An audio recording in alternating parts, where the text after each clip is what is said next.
Paz e a graça para você, meu querido irmão que está assistindo esse vídeo. Hoje eu quero compartilhar com você um pouquinho mais sobre o discipulado. Neste mês que nós estamos passando na Vida Plena, estamos falando sobre discipulado. Esse é um tema muito importante para nós, é uma direção de Deus para a igreja e nós estamos tentando nos informar, aprender mais sobre esse tema e entender mais o que Deus quer para nós aqui na Vida Plena sobre discipulado. E hoje eu quero ver com vocês, na Palavra de Deus, em Mateus 28, no versículo 18. Este é o versículo que nós vamos falar hoje.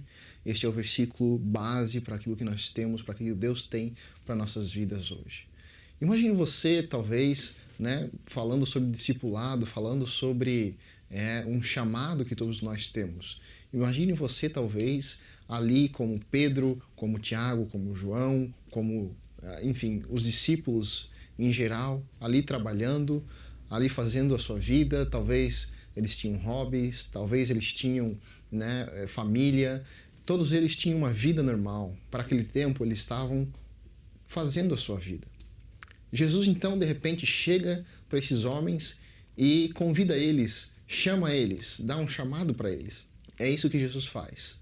E ali naquele momento, então, aqueles homens decidem aceitar esse chamado de Jesus Cristo para a vida deles. Eles não sabiam quem era Jesus, eles não tinham certeza, muito provavelmente, de que Jesus era o Messias vindo.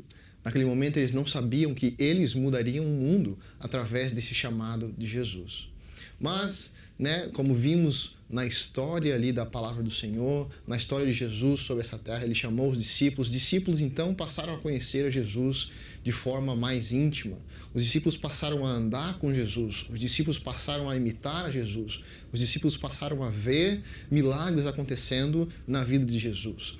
Jesus, por onde ele andava, ele trazia amor. Jesus, por onde ele andava, ele trazia paz, mas também ele trazia milagres. Jesus, por onde ele andava, ele trazia milagres que muita gente não via, milagres que o povo de Israel tinha já há muito tempo perdido, coisas que aconteciam talvez no tempo dos profetas, mas Jesus então veio e começou a fazer coisas inexplicáveis, coisas inigualáveis, transformações em vidas, mas também milagres, curas. Eles passaram a conhecer o Mestre, seguindo a Ele. Eles passaram ali alguns anos junto com o Senhor. E isso os fez conhecer a Jesus muito mais intimamente do que muitas outras pessoas que talvez também seguiam a Jesus, mas não eram os discípulos, não eram aqueles que estavam ali dispostos a seguir a Jesus, não eram aqueles que estavam ali dispostos a crer que Jesus era o Messias. Eles estavam ali dispostos, crendo nisso, crendo que Jesus era realmente o Messias, mas também talvez sem saber qual era o destino deles. O que eles achavam era que Jesus viria para transformar o reino de Israel. O que eles pensavam era que Jesus viria para dar a Israel um novo fôlego, uma nova vida. O que eles achavam é que Jesus viria para trazer poder ao reino de Israel, para transformar aquela situação que Israel estava vivendo, que era uma situação de servidão a outra nação. O que eles pensavam era que Jesus viria, o Mestre, o Messias viria para se tornar um rei com todo o poder, com espada na mão, aquele que transformaria toda a realidade e que traria uma nova era para Israel. Mas Jesus ele foi fazendo a sua obra, foi fazendo seus milagres, tudo aquilo foi acontecendo, talvez aquela chama no coração dos discípulos foi crescendo e eles foram vendo, olha só, realmente Jesus, esse me parece ser o Messias, realmente eu quero segui-lo, eu quero imitá-lo, eu quero fazer esses mesmos milagres e assim eu quero seguir. Então eles seguiram a Jesus por todo o tempo, até o fim realmente. Mas chegou esse fim, chegou esse momento onde Jesus ele foi crucificado, chegou esse momento onde Jesus morreu. Esse momento simples, que todos pensavam que não iria acontecer com o Messias, que pensavam que o Messias iria vencer, iria sempre estar à frente dos seus inimigos. Mas aconteceu que Jesus morreu. E aí acabou. Acabou. O que acontece então no coração desses discípulos, Parecia que tudo estava acabado. Parecia que Jesus podia fazer qualquer coisa antes de morrer. Parecia que Jesus podia fazer tantos milagres.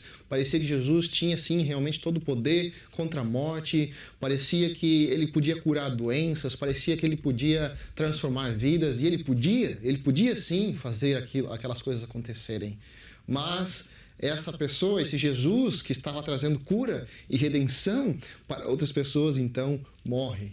E os discípulos, então, ali ficaram pensando: o que está acontecendo? Como que Jesus morreu? Por 3 dias, eles provavelmente se sentiram, desiludidos, se sentiram confusos, se sentiram, tolos, talvez. Porque acreditei em Jesus? Mas por 3 dias estavam assim. Mas, de repente, depois de 3 dias, Jesus voltou. Jesus ressuscitou.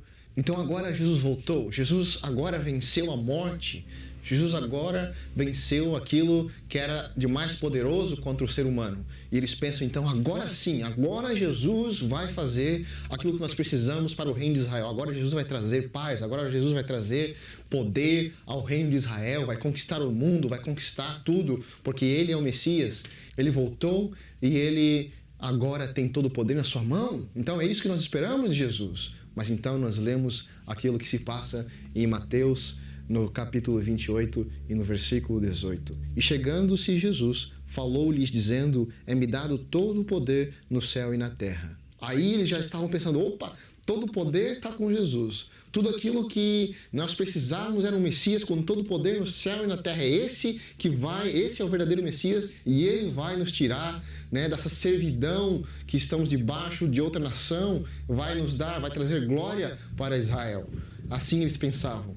Mas Jesus então continua falando: portanto, ide, ensinai todas as nações, batizando-as em nome do Pai, do Filho e do Espírito Santo.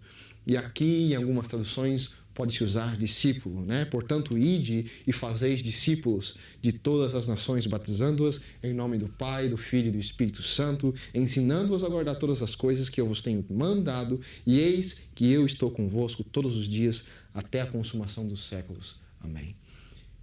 Quando os discípulos estavam esperando que Jesus iria trazer glória, poder, queria trazer uma nova era para Jerusalém, para a Judéia, para os judeus, para Israel, Jesus simplesmente surpreende eles novamente e diz: olha, o que eu vim falar para vocês é para vocês fazerem discípulos. O que eu vim para falar para vocês é que agora vocês vão continuar o meu trabalho. Vocês vão continuar o que eu vou fazer. O que eu fiz até aqui, eu fiz, mas agora é com vocês. Agora é vocês que têm que conquistar e ensinar. É vocês que têm que ensinar e criar discípulos. É isso o que Jesus veio trazer para mim e para você, como ele também trouxe para os discípulos. Ele falou que foi dada toda a autoridade. Sim, tem toda a autoridade. Mas ele usa a mim e a você para alcançar outras pessoas, para discipular, para crescer em Cristo também, mas alcançar pessoas e fazer discípulos, ensinando todas as coisas, a guardar todas as coisas que Ele nos mandou. Assim, então, fazemos discípulos, em nome do Pai, do Filho e do Espírito Santo, batizando eles e ensinando eles a guardar todas as coisas. Então, é isso que Jesus quer de nós. É uma ordem. Isso não é simplesmente um pedido de Jesus. Não é simplesmente algo que Ele nos pede para fazer se nós tivermos tempo. Não, nós precisamos fazer discípulos. Nós precisamos alcançar as pessoas e trazê-las para o Evangelho, para a graça, para o amor de Jesus Cristo.